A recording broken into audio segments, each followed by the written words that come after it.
Jasmine, and I hope that you all are doing well. If you're new to my channel, welcome. I am a witchy content creator here on YouTube. So if you're into things like witchcraft, folklore, paganism, I recommend checking out some of the other things on my channel. If you are a returning subscriber, thank you so much for coming back and supporting the channel. In today's video, I really want to talk about Scorpio season, and I want us to kind of follow along with this astrological cosmic witchcraft project that we've really been working on since the beginning of the astrological season, starting with Aries season. I've already made Aries, Taurus, Gemini, Cancer, Virgo, Leo, Libra, and so now we are at Scorpio. I'm kind of doing these in order, and we've been working through the project as we work through the astrological year, which of course starts at the spring equinox, the first house of Aries, and then we work our way through. And so now we are at the 8th house. We are now entering Scorpio season. Also, for those of you who have been kind of following my channel for a while, you already know this, but for those of you just now tuning in, I do apologize. A lot of times when I film, my dogs do bark. That's just being a dog mom. So starting first with Scorpio. Scorpio, the scorpion, right? However, it didn't always used to be a scorpion. Actually, in a lot of early iconography, we actually see Scorpio as a lobster. And we find this as well in RWS, or Rider-Waite-Smith Tarot. Before Scorpio was the scorpion, Scorpio was also a lobster. And also another symbol of Scorpio is also the eagle. Scorpio, in my opinion, is kind of one of those funny water signs that some people who aren't very well versed in astrology will tell you that they think Scorpio is a fire sign, or they associate the element of fire with Scorpio. And I think the reason for that is because this zodiac does have so much intensity and so much passion, but it is very much a water sign. It's actually a fixed water sign.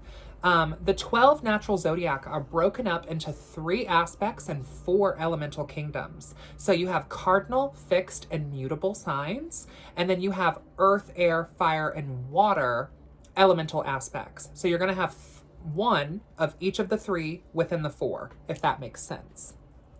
Also, if you're interested in learning more about astrology and how to read natal charts, perform synastry, if you check out my description bar down below on my Patreon, I teach a lot of witchy and occult classes. I offer workshops. So if you're interested in taking my beginner's astrology, advanced astrology workshop, or my lunar astrology workshop, you can check out my Patreon and you can subscribe there, where you can get all of my digital material as well as my lectures and interact with me. However, in this video, I just kind of want to talk about being witches and working with the astrological celestial seasons that we are experiencing right now in our practice. For me, in my personal practice, planetary magic is something that I incorporate and weave into my magics, as I feel like it offers kind of an additional layer of power into my spell work when I'm working with planetary factors. And I very much believe that magic follows the path of least resistance and follows the natural laws of nature. Meaning I believe that if it can't be done naturally, it won't be done magically. And it follows the path of least resistance in the sense that it's going to take the easiest way to manifest. Basically, the spells that you work, the magic that you weave, will manifest most easily with having least resistance placed in front of it. So there are certain astrological times of year that can increase and enhance the spell work that we weave. Now, I know that this is kind of a hot take and a controversial opinion, because there are plenty of witches out there who don't look at the moon's phases, who don't understand astrology, who don't look at the celestial seasons, and they choose not to incorporate that into their practice. That is how they choose to practice, and I'm not necessarily knocking that. I'm just sharing how I practice and saying how much depth this has given me in my practice. Now, in this video, and really in this whole series, what we are doing is we are looking at how we can best work with the celestial season. So I'm not necessarily talking about people with sun sign astrological placements. So I will talk kind of vaguely about personality types that are associated with the zodiac and correspondences and properties, but really we're looking more at the season. We're looking more at the correspondence. We're looking more at the general flavor of this zodiac, because as the sun is passing through, like right now when I'm filming this, it is currently Scorpio season. So the sun is literally passing through this zodiac, which is kind of radiating its energy onto our planet. That's kind of my interpretation in my cosmology. I would also say too, if you're watching this and it's not currently Scorpio season, you can apply this into lunar magic, in the sense that when the moon passes through this zodiac, it's going to be radiating that energy down to us in that regard. So you can weave Scorpio energy, whether you're working on it from a solar level or a lunar level. And I do believe that depending on which planetary body you're incorporating the energy from on a solar or lunar level, that will kind of change, because the sun and moon in planetary magic and Sahir are considered planetary bodies. And so they have their own sort of frequency. So Scorpio season. Associate Scorpio with the 8th house. Scorpio rules the 8th house within a natal chart. And the 8th house is a very important house within natal astrology, especially for us witches. And that is because the 8th house rules some very sort of witchy or taboo elements within natal astrology. The 8th house is associated with sex and, to a degree, death. But mostly the 8th house rules taboos or things that are fringe. The 8th house is associated with witchcraft and magic. So for me, when I'm looking at a natal chart, people who have a lot of placements within the 8th house, I'm kind of seeing that as a lot of natural magic astrologically within their star makeup. Now, I don't necessarily think that that means if you don't have a lot going on in the 8th house that you're not a witch or that you can't practice magic, because I believe in destiny just as much as I do free will. I have seen plenty of people with big placements like Jupiter, for example. Jupiter rules where we're blessed. If that's in the 8th house, that's in the house of sex and magic. I've seen people with placements like that that haven't really done much with it, because we still have free will at the end of the day. And I've seen people with planets like Saturn, which rules restrictions and obstacles in their 8th house, find ways to still have meaningful relationships with magic, even though their Saturn is there. So I'm not necessarily saying that a witch is only someone with a heavy 8th house. But I do think that having a more occupied 8th house, depending on the planetary factors that are there, Jupiter, Mercury, Venus, Mars, can influence your magics if you understand how to interpret these astrological placements. Another sort of witchy house that we'll talk about later in this series would be the 12th house, or the house of Pisces. That's more associated with like psychic abilities. So two separate sort of things. The 8th house is a house of intensity, and it's a house of passion.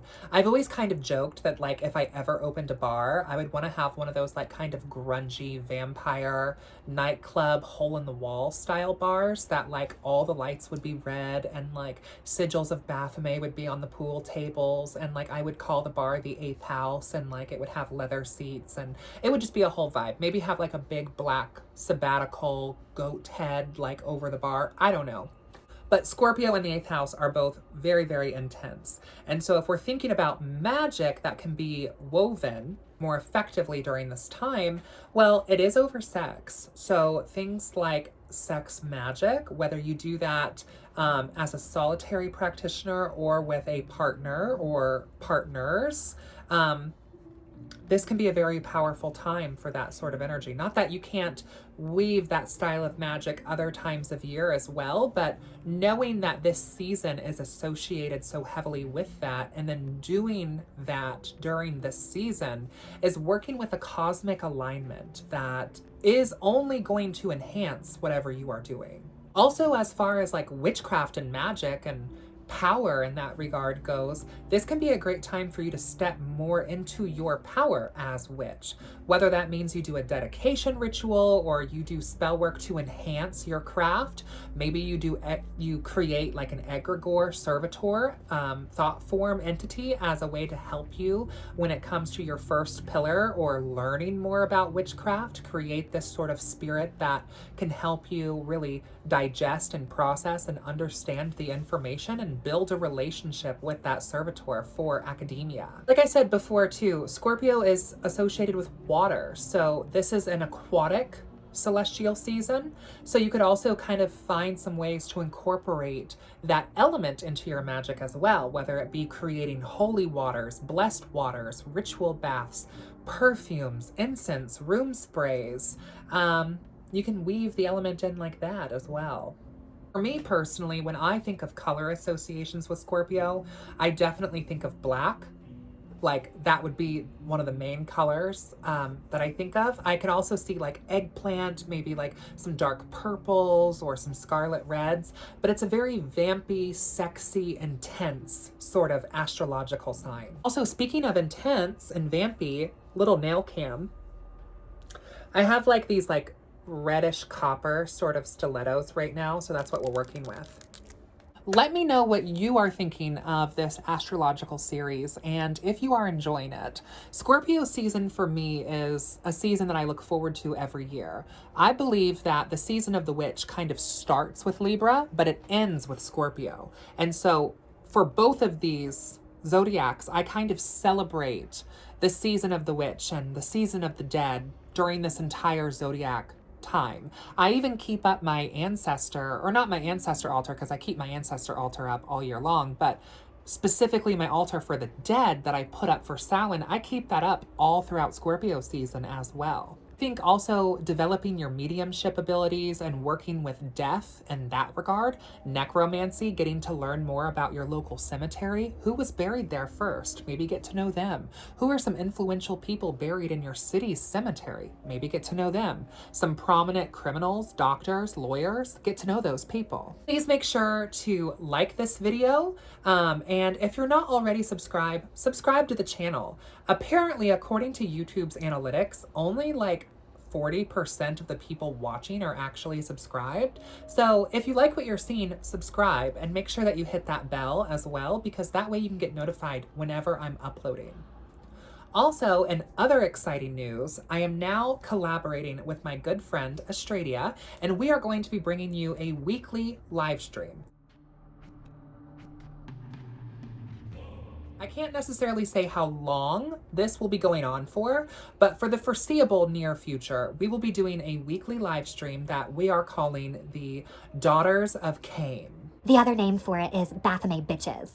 But the Daughters of Cain is going to be what our live show is called. If you're interested in some witchy commentary and some delightful weekly blasphemy, make sure you check out our live show and check out my other links down below in the description. I have my Instagram link, which is a great way to get in contact with me directly, as well as my Patreon, where you can get early access to everything that I upload and I am doing in the digital, as well as exclusive Patreon only content, such as some of my classes and my workshops and videos. Thank you all so much for watching. Until next time, blessed be, and I'll see you in hell.